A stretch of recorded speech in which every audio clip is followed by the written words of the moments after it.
우리는 사순절 넷째 주일을 보내고 있습니다. 이 말씀을 드린 것처럼 사순절은 부활절을 기점해서 주일을 뺀 40일을 우리에게 말하고 있는데, 우리는 사순절에 깊이 묵상해야 될 것은 바로 십자가입니다. 우리 그리스도인들에게서 정말 중요한 것이 십자가이기 때문에 저는 지난 몇 주에 걸쳐서 계속해서 여러분에게 십자가의 은혜와 능력과 오늘 십자가를 여러분이 우리가 과연 질 수 있겠는가에 대해서 말씀을 드리려고 하는 것입니다. 이미 말씀을 드렸던 것처럼 십자가는 노예를 처참하게 죽이는 그런 사형 형틀 가운데 하나가 십자가의 형이었던 것입니다. 그래서 로마 시민권자들을 가지고 있는 사람들은 특별한 경우를 제외하고는 절대 십자가에 처형하는 법이 없었던 것입니다. 십자가는 이방인이나 노예를 잔인하게 죽이는 사형이었기 때문인 것입니다. 십자가로 죄수를 처형하는 법은 죄수를 사형장으로 끌고 가서 입고 있는 모든 옷을 다 벗기고 말 그대로 십자가를 만들어서 그 양쪽에 꽁꽁 묶고 난 다음에 굵은 못을 가지고서 양손과 발을 이렇게 못을 박아서 죽이는 그런 처형이었던 것입니다. 그래서 십자가에 달리는 사람들은 극심한 고통을 느끼면서 마지막까지 고통을 느끼는 가운데 몸에서 한 방울씩 떨어지는 그 피의 냄새를 맡고서 날아드는 그런 날파리들이나 많은 그런 벌레들 가운데에서, 그리고 새 못에 박혀서 양손이 퉁퉁 쇠에 이렇게 독이 올라서 죽어가는 그런 무서운 형벌 가운데 하나가 십자가형이었던 것입니다. 작게는 2, 3일 동안 그 십자가에서 많은 고난을 느끼면서 서서히 죽어가게 되고, 말 그대로 피 한 방울 남김없이 다 쏟고 난 다음에 사람이 고통을 느끼면서 말라서 죽는 것이 십자가의 형틀이었던 것입니다. 여러분, 그 가운데서 십자가에서 느끼는 고통은 육체적인 고통을 떠나서 정신적인, 영적인 고통, 그리고 모든 고통을 거기서 다 느끼는, 우리는 가히 상상할 수 없는 그 고통을 느끼게 된다는 것입니다. 그렇다면 사랑하는 성도 여러분, 예수님께서 2000여 년이 넘는 그런 오랜 세월 전에 우리 주님께서 우리를 위해서 십자가를 지셨다라고 말씀하시는데, 그 십자가가 여러분에게 무슨 의미가 있습니까? 많은 세월이 지난 그런 우리 주님의 십자가에 대해서 우리는 수도 없이 듣고 날마다 듣고 있는데, 그 십자가가 나와 무슨 상관이 있느냐는 거예요. 이 십자가의 사건은 하나님의 사랑이 내게 쏟아진 그런 사랑의 증거의 표시가 십자가인 것입니다. 그래서 요한 사도는 우리가 잘 아는 요한복음 3장 16절 말씀에 우리에게 말씀하고 있습니다. 같이 보십니다. 하나님이 세상을 이처럼 사랑하사 독생자를 주셨으니 이는 그를 믿는 자마다 멸망하지 않고 영생을 얻게 하려 하심이라. 하나님의 사랑은 독생자 예수 그리스도를 십자가에 무참하게 내어놓으시면서 고통 가운데 죽으시면서까지 나를 구원하시기 위해서 대신 십자가에 죽으시고 생명을 바꾸는 사건이 바로 십자가의 사건이라는 거예요. 이것은 전설도 아닙니다. 옛날에 있었던 그런 하나의 무슨 히스토리 가운데 나타난 이야기도 아닙니다. 이것은 실제 사건이었던 것입니다. 예수님이 내 죄를 대신해서 이러한 무참한 고통 속에서 죽으셨다는 사실이 믿어지는 사람이 진짜 예수를 믿는 사람인 것입니다. 저는 오늘 예배에 참석하신 사랑하는 성도 여러분, 이 사실이 여러분에게 꼭 믿어지시기를 주의 이름으로 축원합니다. 오늘 본문의 말씀에 보면 예수님께서 제자들에게 자신에 대해서 질문하시는 데서부터 이 말씀이 시작이 되고 있습니다. 예수님께서 제자들에게 물으셨어요. 이 세상의 사람들이 나 자신에 대해서 인자를 누구라고 하더냐라고 하는 그런 그 질문을 제자들에게 물었던 것입니다. 이 질문에 대한 그런 제자들의 그 반응은 이구동성으로 대답하기를 예수님에 대해서 선지자 가운데 한 사람이라고 말합니다. 어떤 사람은 예수님을 가리켜서 예레미야와 같은 훌륭한 선지자라고 말하는 것도 들었습니다. 그리고 많은 사람들은 헤롯 왕에게 무참하게 목베임을 당해서 죽었던 그런 세례 요한이 살아서 돌아왔다고 얘기하는 사람들도 있었습니다. 여러 가지 예수님에 대해서 말하고 있는 그런 그들을 향해서 그러면 그렇다고 치고 너희들은 나를 인자를 누구라고 어떻게 생각하고 있니? 라고 그렇게 물었을 때에 베드로가 기다렸다는 듯이 주는 그리스도시요 살아계신 하나님의 아들이십니다 라고는 그런 말씀을 하셨을 때 예수님께서 그 대답을 들으시고 흡족해 하시면서 만족해 하셨다라고 성경은 기록하고 있습니다. 사실 예수님은 세상 사람들이 자신을 어떻게 알든 그것에 그렇게 큰 관심을 두지 않으셨습니다. 세상 사람들이 예수님에 대해서 뭐라고 평가한다고 할지라도 그것이 중요한 것이 아니라 지난 3년 동안이나 같이 동고동락하면서 천국의 비밀을 가르쳐 주었던 그런 제자들의 믿음이 중요했던 거예요. 오늘 이 시간 말씀을 듣고 있는 저와 여러분의 신앙과 믿음이 중요한 거예요. 너희는 나를 누구라고 얘기하느냐? 어떻게 생각하고 있니? 너희 신앙의 고백을 나는 듣고 싶다라고 그렇게 말하고 있다는 것입니다. 그래서 예수님은 제자들의 믿음을 보시기 위해서 세상 사람들이 나를 어떻게 생각하냐는 그런 질문을 하고 계시면서 그리고 난 다음에 12 제자들 가운데서 너희들의 믿음은 어떤 믿음이냐? 너희들은 나를 어떻게 생각하고 있니? 라고 그렇게 말했던 것입니다. 놀라운 사실은 그 12명의 제자들 가운데 오직 베드로 한 사람이라도 예수님을 바로 알고 믿고 있었다는 것은 참으로 얼마나 다행한 일인지 모르는 것입니다. 오늘도 우리 예배드리고 있는 우리 성민의 성도 여러분, 여러분들 중에 베드로와 같이 예수님을 바로 하고 바로 믿고 바르게 신앙생활하는 그런 은혜가 우리에게 있게 되시기를 주의 이름으로 축원합니다. 성도 여러분, 이 시간 예배하는 우리 모두가 베드로와 같이 예수님을 하나님의 독생자가 되시며 우리의 구세주가 되시는 것을 고백하는 하나님의 사람들 꼭 되시기를 주님의 이름으로 축원합니다. 이런 고백이 있을 때 우리의 고백을 통해서 하나님이 기뻐하시는 거예요. 우리 주님이 듣고 싶어하는 그런 그 고백이 바로 이런 신앙의 고백이라는 거예요. 예수님은 제자들이 예수님에 대해서 확실한 믿음이 있는 것을 확인하신 후에 비로소 주님께서 드디어 십자가에 대해서 말씀하고 계시는 거예요. 여러분, 십자가를 지러 예루살렘으로 간다고 말씀하시면서 누가복음 9장 22절에는 우리에게 그렇게 말씀하십니다. 우리 함께 보시도록 하겠습니다. 이르시되 인자가 많은 고난을 받고 장로들과 대제사장들과 서기관들에게 버림받아 죽임을 당하고 제3일에 살아나야 하리라. 또 제자들과 무리들에게 십자가를 질 것을 말씀하시면서 그 뒤에 23절 말씀에 우리에게 계속해서 말씀하십니다. 같이 보십니다. 또 무리에게 이르시되 아무든지 나를 따라오려거든 자기를 부인하고 날마다 제 십자가를 지고 나를 따를 것이니라. 한마디로 예수님을 따르기 위해서는 십자가를 져야 된다는 얘기인 것입니다. 예수님께서 내 앞에서 진짜 믿음 생활을 네가 하기를 원하느냐? 십자가 져라, 십자가 져라.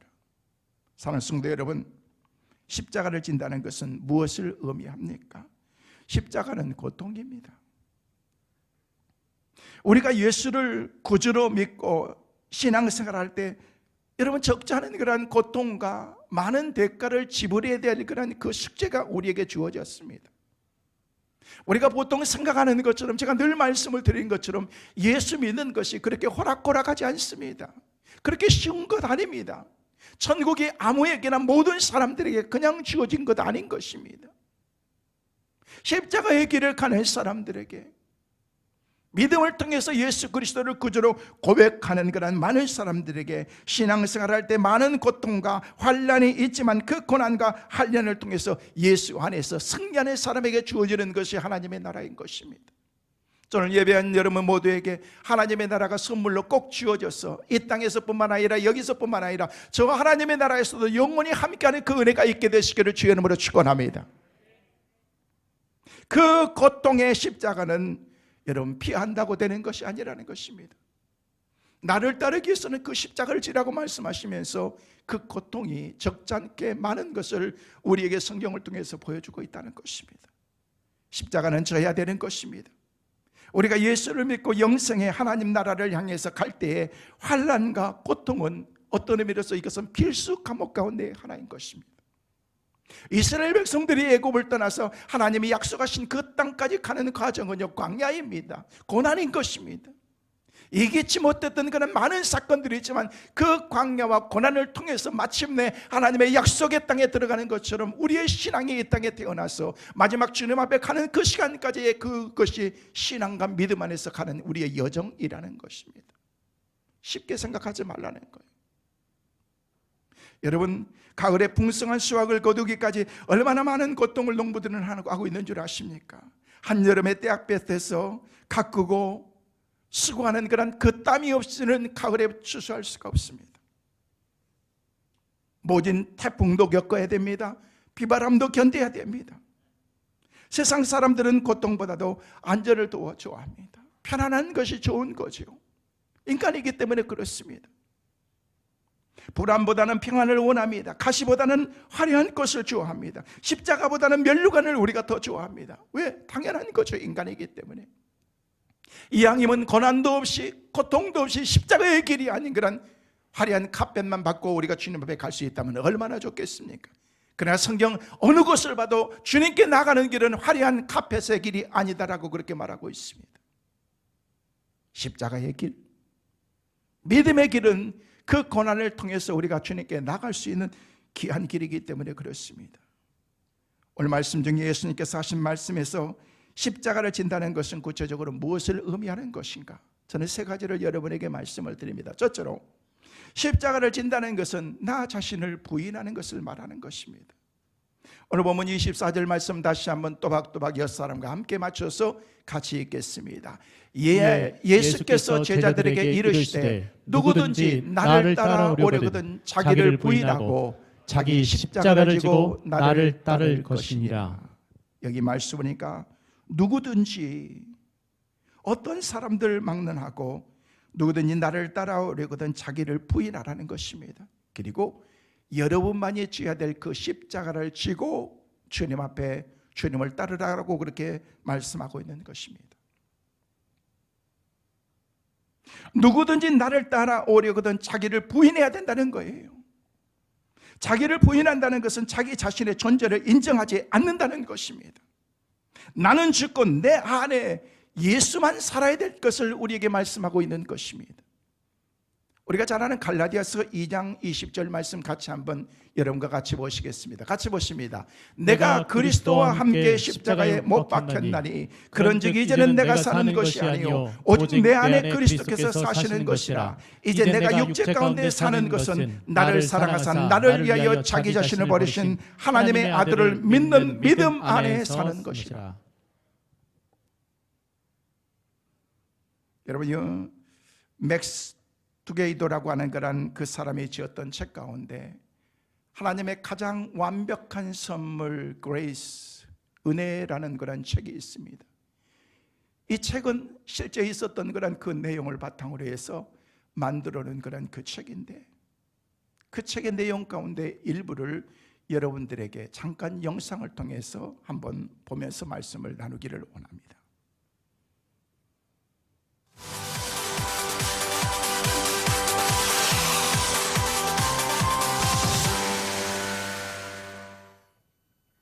최근 미국에서는 가슴에 묻은 죽은 딸을 6개월 만에 가슴과 가슴으로 다시 만난 부모의 사연이 알려지면서 큰 감동을 주고 있습니다. 사고로 갑자기 세상을 떠난 테일러 스토어치 양의 심장을 이식받은 환자가 테일러의 부모에게 자신의 심장 박동 소리를 들려준 건데요. 사랑하는 딸이 죽은 뒤 부모는 어떻게 살고 있을까요? 뉴스지에서 그 이야기를 전해드립니다. 13살 테일러는 이런 아이였습니다. 친구와 비욘세의 노래를 즐겨 부르고 언젠가 앨런쇼에 출연하고 싶어 했으며 때론 영원하다는 게 어떤 의미인지 궁금해했죠. 하지만 이 사춘기 소녀는 갑작스럽게 세상과 이별해야 했습니다. 지난 2010년 3월 콜로라도의 한 스키장으로 여행을 떠난 테일러 가족에게 끔찍한 사고가 일어났습니다. 스키를 타고 내려오다 중심을 잃은 테일러가 그만 나무와 정면으로 부딪히고 만 것입니다. 다음날 테일러에게는 뇌사 판정이 내려졌고 부모는 어렵게 딸의 장기를 기증하기로 결심합니다. 그렇게 테일러는 5명의 죽어가던 환자들에게 새 생명을 주게 됩니다. 그 가운데 테일러의 심장을 이식받은 환자는 애리조나주에 사는 43살의 패트리샤였습니다. 패트리샤는 5년 동안 심근증으로 고통을 받아왔고 하루에 18시간 내내 잠만 잘 정도로 상태가 악화됐습니다. 어린 2 아들이 있었지만 보살필 수 없는 엄마였죠. 하지만 그녀는 테일러의 건강한 심장을 이식받은 뒤 새 삶을 살게 됩니다.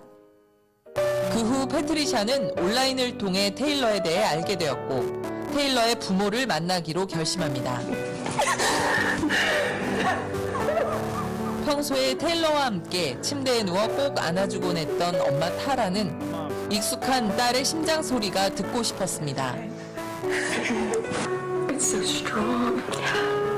이렇게 죽은 딸의 심장 소리를 다시 듣게 된 엄마와 아빠. 어떤 마음이었을까요? Oh, wow. Tell me if you can hear it. You know, it was so bittersweet. It was very bittersweet. It was all emotions wrapped in one. It was sadness and happiness and overwhelming sorrow and undescribable joy. I mean, it was just everything mixed in one.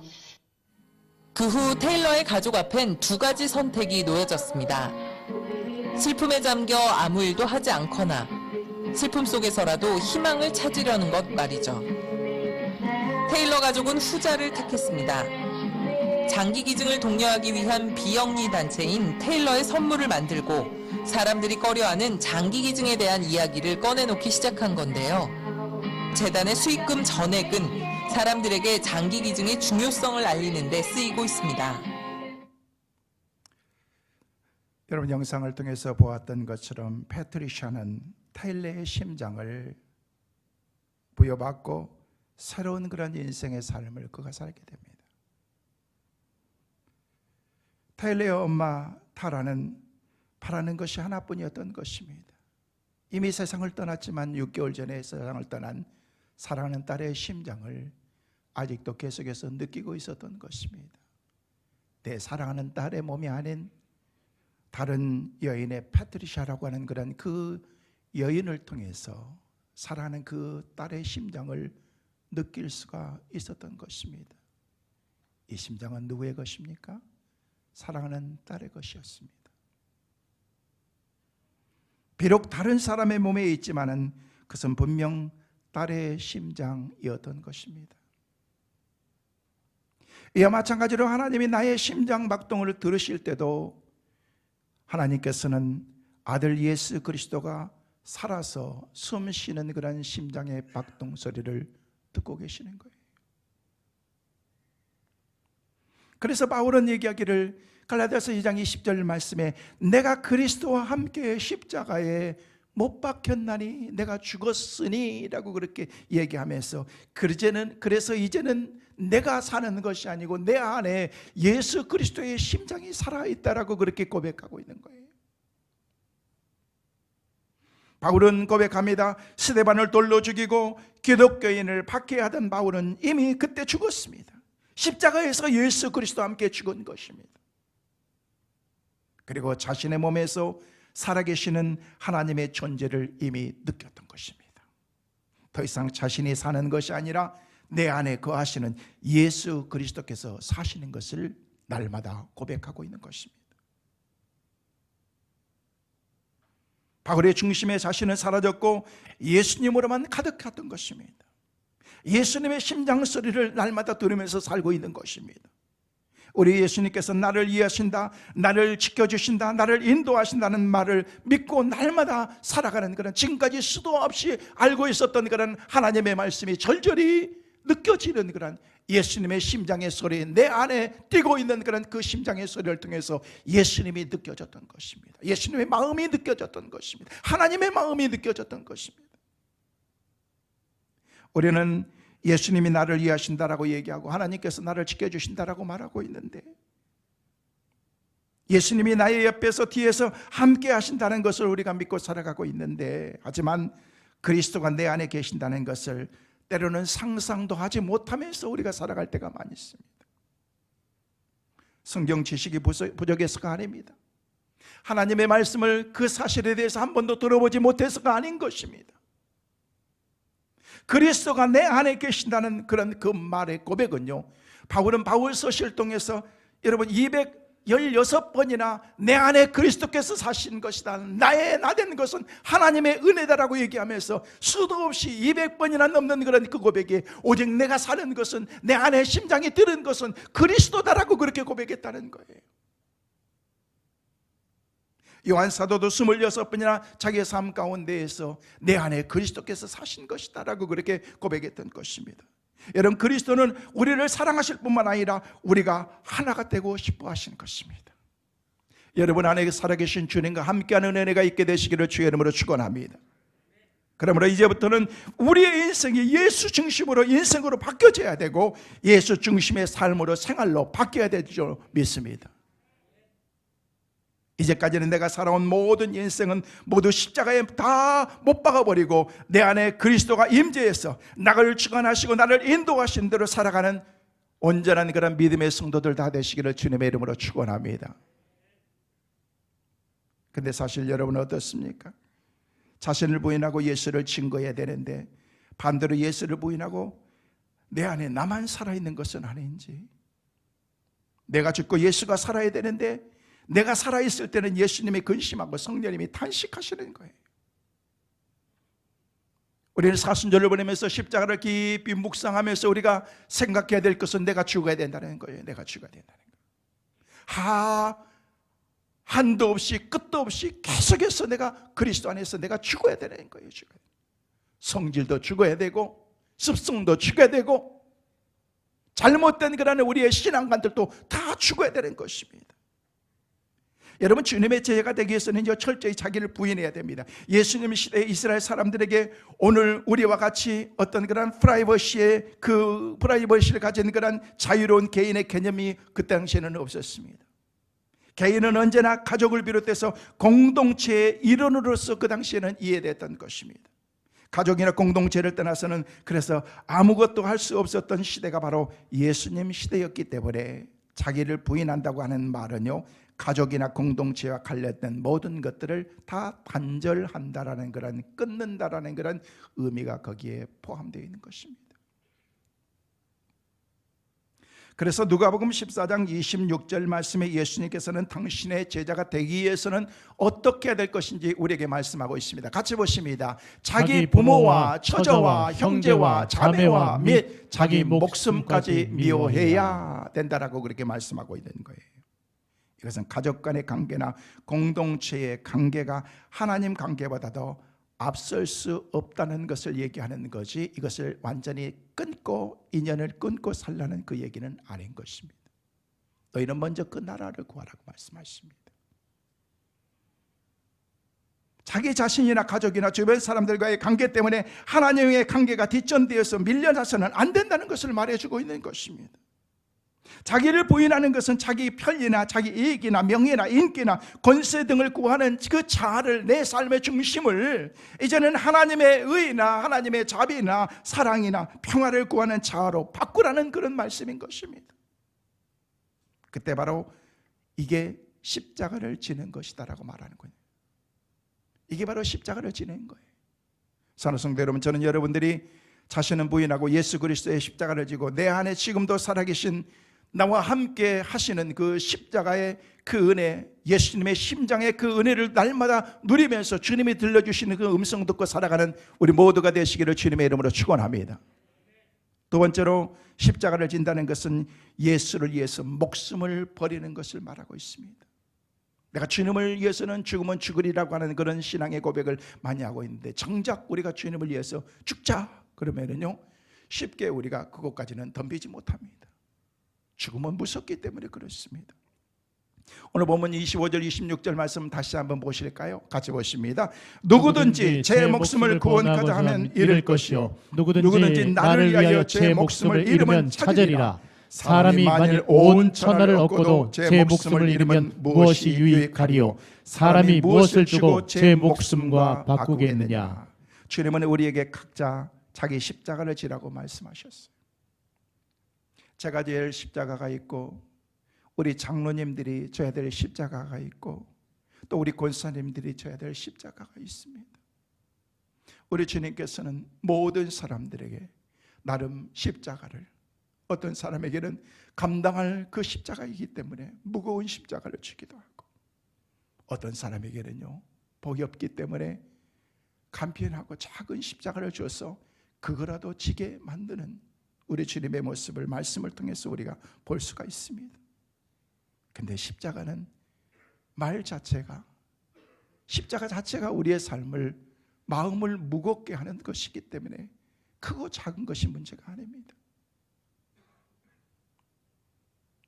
십자가의 의미가 무엇일까요? 우리는 우리 인생을 살다가 힘들게 하는 그런 일들을 만나게 되면 나름 그것을 십자가라고 생각합니다. 가령 아이들이 속 썩이면 자식이 십자가예요. 가령 어려운 일들이 생기면 이게 십자가라고 그렇게 생각합니다. 어떤 사람은 남편이 십자가입니다. 어떤 사람은 시어머니가 십자가입니다. 질병이 십자가가 될 수도 있습니다. 종종 부실한 그리스도인들 가운데 착각하고 있는 것이 십자가를 지라고 얘기했는데 자기는 날마다 십자가 지고 살아간대요. 그 십자가가 뭐냐 그랬더니 목에 걸려있는 십자가. 착각하면 안 됩니다. 우리 주님께서는 십자가를 지라고 했지 목에 걸으라고 말씀하시지는 않았습니다. 아무리 작은 것이라고 할지라도 그것을 달갑게 질 수 있는 사람. 여러분, 기독교인의 삶에 가장 잘못 오용되게 있는 게 뭔지 아십니까? 이 십자가인 것입니다. 이 십자가 안에 들어가면요 모든 보화가 다 담겨져 있습니다. 하나님의 말씀 안에, 성경 안에 감춰진 모든 보화가, 비밀이 이 십자가 안에 다 담겨져 있는 것입니다. 그래서 우리가 날마다 십자가에 가까이 나가야 되는 것입니다. 하나님께 가까이 나가는 것이 우리에게 복이다라고 그렇게 말씀했는데, 십자가의 은혜의 자리에, 기쁜 자리까지 나가는 은혜가 있게 되시기를 주의 이름으로 축원합니다. 주님께서 십자가를 지고 고난받고 십자가에서 죽으셨습니다. 주님은 그 십자가의 고난과 죽으심을 알면서도 그 십자가의 길을 가셨습니다. 그 길이 얼마나 힘들고 어려운 길이었는지, 고통스러운 그런 길이었는지 우리 주님께서는 다 아셨지만, 그래도 너는 나를 따르라, follow me, 주님을 따르라고 말씀하신 거예요. 그 십자가에 가실 때 심지어는 제자들도 알지 못했어. 주님 안 됩니다, 주님 그리하지 마옵소서라고 그렇게 제자들이 말렸던 거예요. 베드로 같은 제자는요, 마태복음 16장 22절 말씀에 뭐라고 말씀하셨습니까? 같이 보십니다. 베드로가 예수를 붙들고 항변하여 이르되 주여 그리 마옵소서, 이 일이 결코 주께 미치지 아니하리이다. 여기 말씀 보니까 베드로가, 누구보다도 주님을 사랑했던 베드로가 예수님을 붙들고서 주님 무슨 말씀하시는 거예요? 주님이 그렇게 시게 가시면 어떻게 됩니까? 안 됩니다. 그래서 주님께서 뭐라고 말씀하셨습니까? 그 뒤에 23절 말씀에 말씀하고 있습니다. 같이 보십니다. 예수께서 돌이키시며 베드로에게 이르시되 사탄아 내 뒤로 물러가라. 너는 나를 넘어지게 하는 자로다. 내가 하나님의 일을 생각하지 아니하고 도리어 사람의 일을 생각하는도다. 여러분, 사탄아 물러가라. 방금 전에 칭찬하셨던 우리 주님께서 베드로에게 사탄아 물러가라. 하나님의 일을 너는 생각하지 아니하고 도리어 인간적인 생각을 네가 하고 있구나라고, 하나님께서 하시는 그 일을 네가 믿음으로 받아들이라라고 그렇게 말씀하고 있습니다. 여러분, 십자가는 하나님의 뜻이었기 때문에 그렇습니다. 여러분, 우리가 날마다 삶 속에서 아버지의 뜻을 이루기 위해서 고통을 받고 있다면 그것은 내가 져야 될 십자가라는 것입니다. 왜? 그것은 하나님의 뜻이기 때문에 그렇습니다. 그러나 아버지의 뜻과 관계가 없이 내가 고통을 받고 어려움을 받고 있다면 그것은 그냥 고통일 뿐이지, 내가 생각하는 그런 어떤 고난의 일부분이지, 그것은 결코 주님께서 우리에게 주신 십자가는 아니라는 거예요. 우리 착각하면서 살 때가 많습니다. 이게 진짜 주님이 내게 주신 십자가인지 아니면 내가 잘못해서 우리가 겪고 있는 그런 고난인지 그것을 십자가인 양 착각하지 말라는 거예요. 우리가 주님을 날마다 따른다는 것은 큰 것이 아니고 하나님께서 특별한 것을 우리에게 주시면서 험난한 그런 그 십자가 지고 골고다까지 가자고 우리 주님은 말씀하시지 않습니다.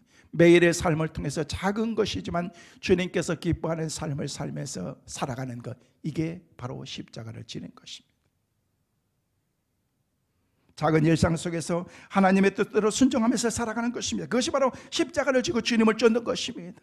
가령 오늘 하나님께서 내 삶 가운데에서 하나님이 말씀하셔서 오늘 주말이기 때문에 주일이기 때문에 힘들지만은 그래도 오늘 주님 전에 나와서 예배를 드려야 된다라는 그런 그 마음으로 여러분이 준비하고 이 자리에 앉아 있는 것, 이 자체가 십자가를 지는 거예요. 에이, 피곤하니까 뭐 요즘에 코로나기 때문에 뭐 교회 나가지 않는다고 할지라도 다 이해할 텐데 라는 것이 아니라 내가 오늘 하나님께 나가서 예배하는 것이 하나님이 기뻐하는 일이고 내 영혼이 살 수 있는 일이기 때문에 라는 그런 생각을 갖는 거예요. 이것도 십자가를 지는 거예요. 저는 개인적으로 목회를 하면서 때로는 저의 뜻과 하나님의 뜻이 충돌을 일으킬 때가 많습니다. 내가 원하는 것은 하나님 그런 거 아닙니다. 하나님께서 원하시는 삶을 살다 보면은요, 내가 너무 때로는요 복이 없고 감당하기 힘들 만한 그런 일들 때로는 하나님께서 제게 원하십니다. 저는요 그냥 말씀 묵상하고 이렇게 말씀을 증거하는 것이 저의 행복이고 기쁨입니다. 그런데 목회하면서 어떻게 꼭 그런 일들만 있습니까? 이런저런 일들하고 이 사람 저 사람 만나고 또 외적으로 많은 그런 사람들을 만나기도 해야 되는데 때로는 만나서 즐거운 사람이 있는가 하면 때로는 그렇지 않는 그런 상황과 환경이 내게 주어지기도 한다는 것입니다. 그러나 그것을 골라가면서 내가 그냥 입맛에 맞기 때문에 행하는 그런 그 삶이 아니라 만나고 행하는 것이 아니라 어떤 환경 가운데서도 주님이 내게 주신 것이기 때문에 감당하는 것, 저는 이게 제 십자가라고 생각해 보았습니다. 여러분 신앙생활 하면서 종종 우리가 겪는 문제가 뭔 줄 아십니까? 자기 성격대로 믿으려고 한다는 거예요. 자기 취향대로 믿음 신앙생활을 하려고 한다는 거예요. 여러분 조용한 분들은 조용히 믿고 하십니다. 급한 분들은 급하게 믿으려고 합니다. 그런데 죄송하지만 그것은 진정한 믿음 생활이 아니라 믿음의 취미 생활을 하고 있는 사람들 많습니다. 여러분 때로는요 같이 공동체가 되어버려서 급하게 가야 될 때가 있어요. 또 느슨하게 편안하게 조금 여유롭게 가야 될 때가 있다는 거예요. 아니 왜 빨리 안 가는 거예요? 그것은 내 스타일이지 모두의 스타일은 아닐 수도 있다는 거예요. 하나님께서 어제 빨리 가라고 말씀하셨는데 왜 이렇게 천천히 가는 거예요? 오늘은 하나님께서 그렇게 말씀하시기 때문에 어제 그렇게 말씀하셨던 것은 어제의 상황이지 오늘의 상황이 아닐 수도 있다는 거예요. 그래서 내 심장 가운데 하나님이 들려주신 그런 하나님의 음성을 우리는 순간순간 우리가 들어야 되는 거예요. 그래야 우리가 그 음성을 따라 믿음으로 우리가 살아갈 수가 있기 때문에 그렇습니다. 여러분 십자가는 뭔 줄 아십니까? 헌신입니다. 십자가는 희생인 것입니다. 많은 경우에 우리들이 신앙생활의 현주소가 가지고 있는데 그 현주소의 문제가 뭔 줄 아십니까? 나는 십자가를 지지 않고 너는 십자가를 지어야 된다는 거예요. 나는 희생하지 않고 나는 헌신하지 않으면서 남들은 십자가를 지고 희생하고 헌신해야 된다는 것입니다. 여러분 가짜 기독교입니다. 그것은 참 신앙이 아닌 거짓 신앙인 것입니다. 내가 지어야 됩니다. 교회에 십자가가 있으면 저는 여러분들이 그 십자가를 지시기를 간절히 소망합니다. 우리가 져야 될 그런 십자가가 있다면 우리가 담대하게 예수 그리스도 안에서 내가 그것을 십자가를 지겠습니다. 사랑하는 성도 여러분, 그 십자가가 우리의 것이기 때문에 우리가 져야 될 줄로 믿습니다.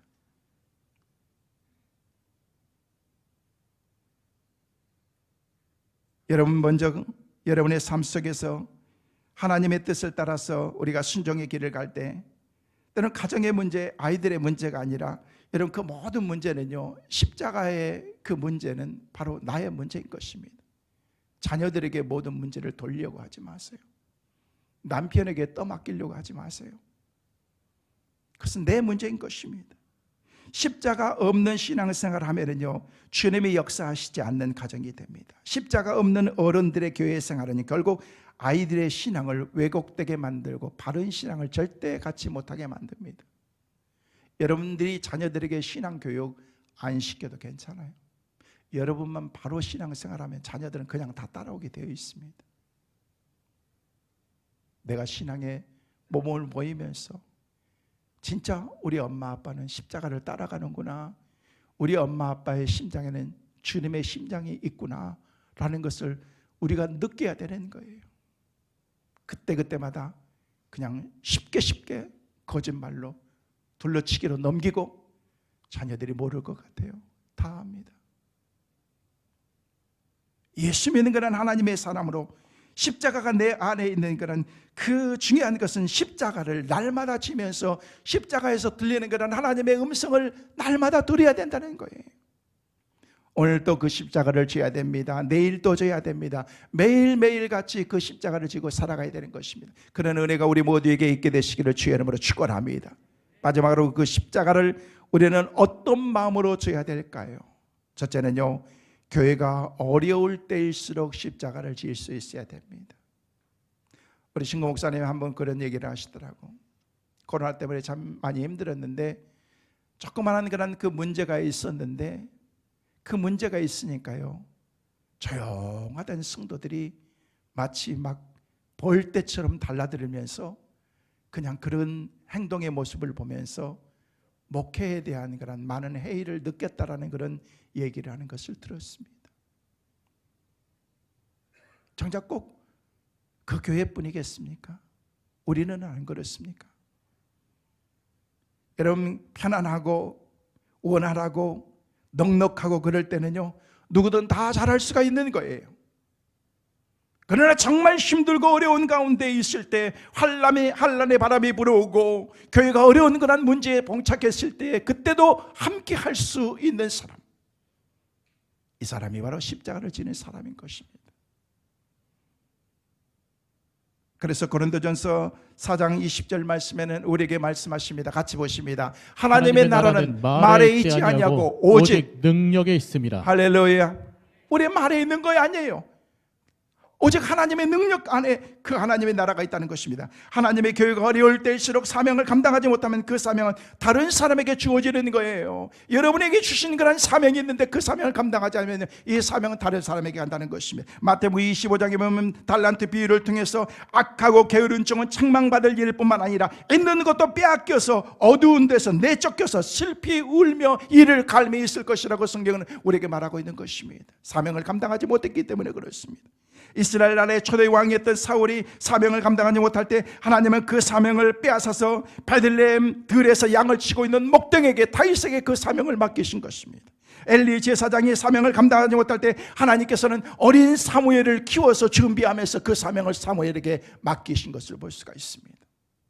우리에게 모든 사람들에게 사명이 있다는 거예요. 그 사명을 우리가 감당해야 된다는 것입니다.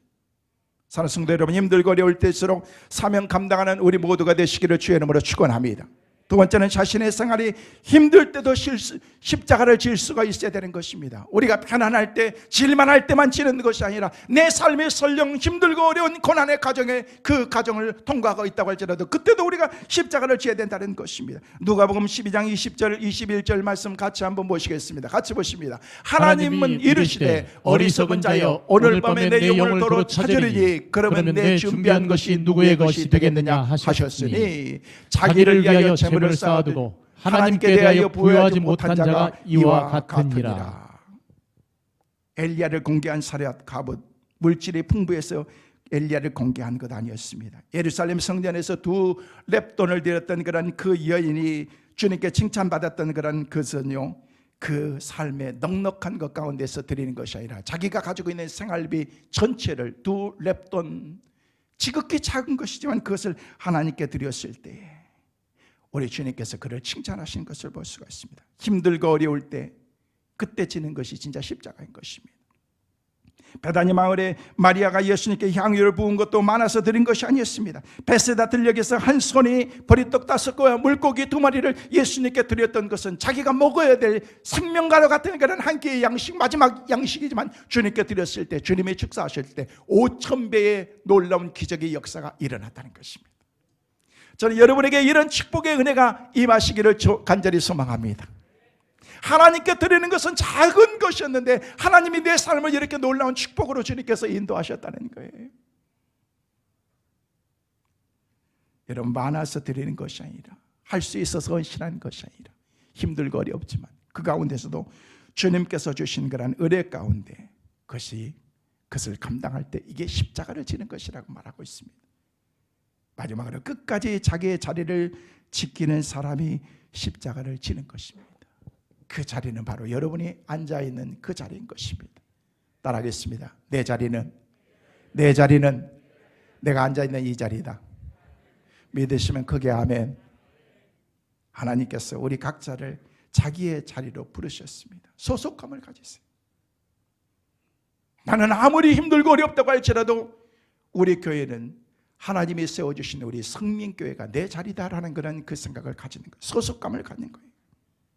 우리들이 이 시대에 부르는, 하나님께서 우리를 이 시대에 부른 것은 하나님의 일을 하라고, 하나님의 뜻을 이루라고 하나님께서 우리를 부르신 것입니다. 예레미야 1장 5절 말씀 같이 보시겠습니다. 같이 보십니다. 내가 너를 모태에 짓기 전에 너를 알았고, 내가 배에서 나오기 전에 너를 성별하였고, 너를 여러 나라의 선지자로 세웠노라. 이사야 43장 1절 말씀도 같이 보십니다. 시작.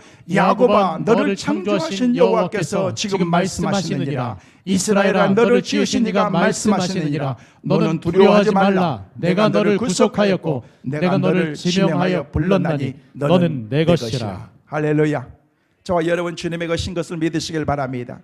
우리 하나님께서 우리가 세계 5천만이 넘는 그런 우리나라의 많은 사람들 가운데서 하나님께서 우리를 부르시고 내가 너를 지명하여 불렀나니 너는 내 거야 라고 그렇게 말씀하고 있습니다. 주님이 나를 가리켜서 너는 내 거야, 내 거야. 그래서 우리가 주님 앞에서 우리는 모든 삶의 모든 것들을 감사하면서 주님께 나가야 됩니다. 감사한 마음으로 가야 됩니다. 짜증과 불평과 원망이 있으면 안 되는 것입니다. 예수께서 십자가를 지실 때 원망하지 않았습니다. 불평하지도 않았습니다. 여러분, 무엇을 하든 원망과 불평하지 말고 감사하면서 살라는 거예요. 이번 주 숙제를 드립니다. 이번 한 주간 원망, 불평하지 말고 감사하세요. 다음 주에 오셔서 내가 어떻게 살았는가, 여러분이 하나님 앞에서 여러분의 삶을 내어놓고 하나님, 원망하지 않았습니다. 왜? 우리는 이미 십자가에 죽었기 때문에. 내 안에서 팔딱팔딱 뛰는 예수님의 심장의 소리를 느끼면서 주님이 들려주시는 그런 음성을 듣고 우리가 믿음으로 살아가야 되는 것입니다. 성도 여러분, 저와 여러분에게 물어보십니다. 십자가를 질 수 있나? 주가 물어보실 때 뭐라고 대답하시겠습니까? 더 이상 여러분이 져야 될 십자가를 여러분의 남편에게, 아내에게, 자녀들에게, 부모에게 떠맡기지 마세요. 주님께 떠맡기지 마세요. 이제 여러분이 지세요. 그리고 주님을 따르세요. 이번 한 주간도 내게 어떤 십자가가 주어진다고 할지라도 절대 원망 불평 없이 십자가를 지고 온전히 주님을 따르는 우리 성민의 온 가족들, 그리고 이 영상을 통해서 예배하고 있는 사랑하는 성도들 모두가 다 되시기를 주님의 이름으로 축원합니다.